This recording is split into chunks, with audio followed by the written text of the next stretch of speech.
Sometimes the truth is hard to hear. It challenges us, unsettles us, and makes us face things we'd rather ignore. But what if truth is exactly what we need to grow? In today's sermon, we step into the story of Simeon and Anna, two faithful people who waited years for God's promise. When they finally meet Jesus, they see something no one else does, a glimpse of salvation in the face of a child. Their words bring both hope and hard truths, just like the ones we sometimes resist in our own lives. Where might God be revealing something new to you? Let's explore that together. So it was my senior year in college, nearing the end, nearing graduation.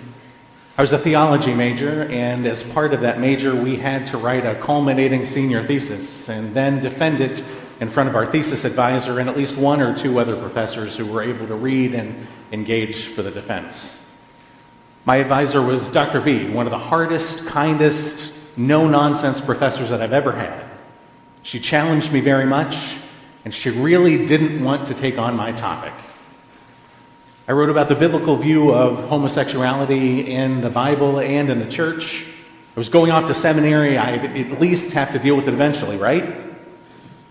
The thesis was 75 pages long. It took me well over a month in researching and writing to get it all done.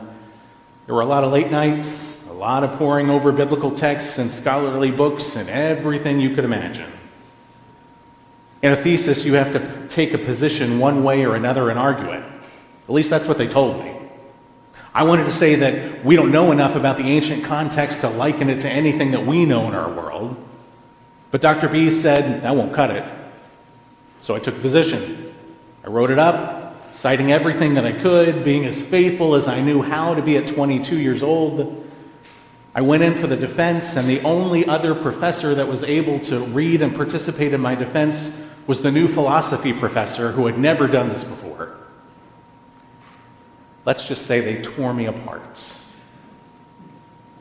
It was brutal. At the end of everything, they said, it's a great effort, but you would have been better off to say that we don't know. My first reaction was defensiveness. I'd spent hours on it. That's what I wanted to say in the first place, but you said I had to take a position. But after I'd calmed down, I could see their points. I'd rushed through parts. I'd made arguments that really didn't work or hold up, and in the end, I settled for good enough. The truth stung, but it also challenged me. We don't always like hearing the truth. Sometimes it unsettles us.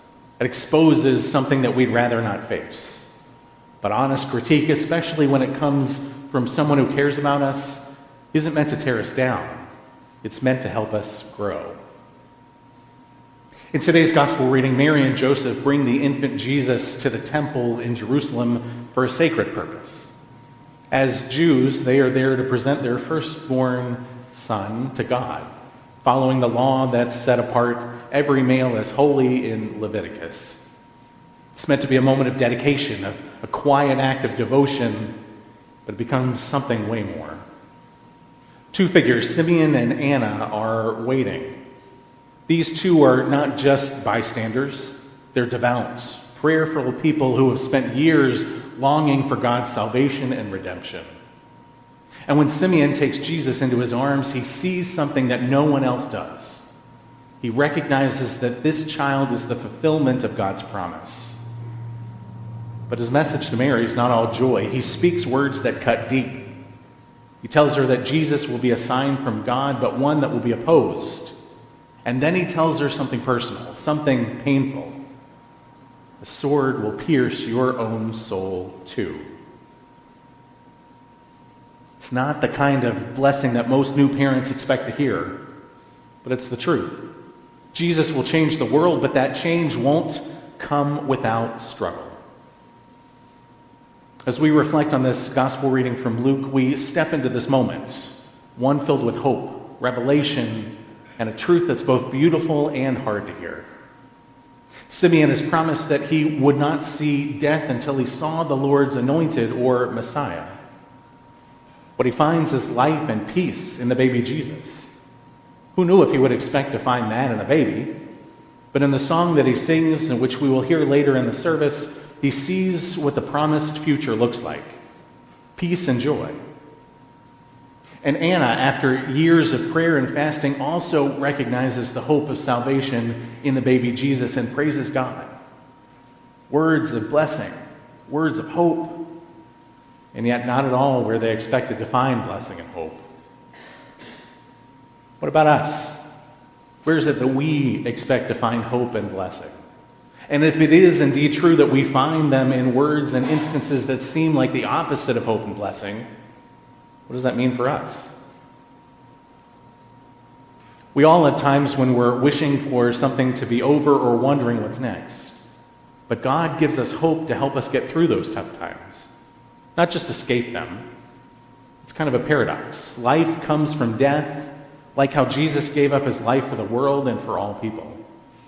That's really the paradox of faith. Even though Jesus' birth is a wonderful gift, it also foreshadows pain and sacrifice. Simeon sings a song of peace even though he's near the end of his life. Anna praises God after years of fasting and prayer. God is involved in everything, and sometimes God gives us little glimpses of hope to hold on to. God shows us hope in surprising ways so we can see a little bit of salvation, blessing, and hope, and to keep going. And we usually want God to take away our problems, but instead God helps us get through them. Sometimes we catch a glimpse of hope, a song that makes us happy, communion that reminds us of what's to come, a beautiful sunset, or the hope of spring after a long winter. We might even see the promise of a future in a baby's eyes, just like Simeon and Anna did with Jesus. These little moments remind us that God is with us. What does it mean to live in the tension between hope and hardship, between truth and resistance, between glimpses of salvation and the redemption that we still long for? Maybe the invitation this week is to pay attention, to listen to truth even when it unsettles us, to look for hope even when it's not where we expect. Maybe it's in the honest words of a friend who challenges us. Maybe it's in a quiet moment of prayer, a song that stirs something deep, or the eyes of a child. Simeon and Anna spent years waiting for God's promise, and when the moment came, they were ready to see it. Are we? What if hope is right in front of us, but we're too distracted to notice? What if truth is being spoken, but we're too defensive to hear it?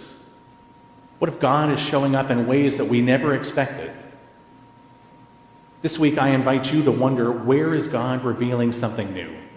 Where is truth being spoken, and how will you respond? And where, perhaps, in the most ordinary and unexpected places, might God be giving you a glimpse of salvation? Amen. That's this week's episode of Peace Lutheran Sermons podcast. Don't forget to join us next week for another episode. Thank you for listening.